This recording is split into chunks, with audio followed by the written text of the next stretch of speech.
ಸುತ್ತೂರು ಮಠ ಶಿಕ್ಷಣ ಮತ್ತು ಅನ್ನದಾಸೋಹ ನಡೆಸುತ್ತಾ ಇಡೀ ಸಮಾಜದ ಆಸ್ತಿಯಾಗಿದೆ. ಜಾತ್ಯತೀತ ಮೌಲ್ಯಗಳು ಸುತ್ತೂರು ಮಠದ ಮೌಲ್ಯಗಳೂ ಆಗಿವೆ ಎಂದು ಮುಖ್ಯಮಂತ್ರಿ ಸಿದ್ದರಾಮಯ್ಯ ಹೇಳಿದರು.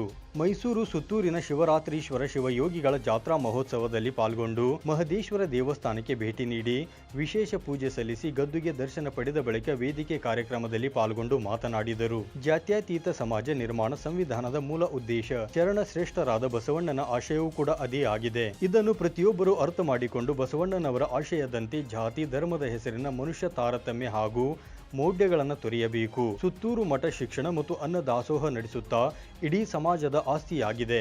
ಜಾತ್ಯತೀತ ಮೌಲ್ಯಗಳು ಸುತ್ತೂರು ಮಠದ ಮೌಲ್ಯಗಳೂ ಆಗಿವೆ. ಕಾಯಕ ಮತ್ತು ದಾಸೋಹ ಎರಡೂ ಬಸವಾದಿ ಶರಣರ ಆಶಯವಾಗಿದ್ದು, ಕಾಯಕ ಅಂದರೆ ಉತ್ಪತ್ತಿ, ದಾಸೋಹ ಅಂದರೆ ವಿತರಣೆ ಎಂದು ತಿಳಿಸಿದರು. ಕಾರ್ಯಕ್ರಮದಲ್ಲಿ ಸುತ್ತೂರು ಮಠದ ಪೂಜ್ಯ ಶ್ರೀ ಶಿವರಾತ್ರಿ ದೇಶಿಕೇಂದ್ರ ಮಹಾಸ್ವಾಮೀಜಿಗಳು, ಶ್ರೀ ಸಿದ್ಧಲಿಂಗ ಮಹಾಸ್ವಾಮಿಗಳು, ಶ್ರೀ ಸಿದ್ಧಗಂಗಾ ಮಠ ತುಮಕೂರು, ಸಚಿವರಾದ doctor H C. Mahadevappa, M B. Patil, H K. Patil, Byrathi Suresh, S T. Somashekhar ಸೇರಿದಂತೆ ಅನೇಕ ಗಣ್ಯರು ಉಪಸ್ಥಿತರಿದ್ದರು.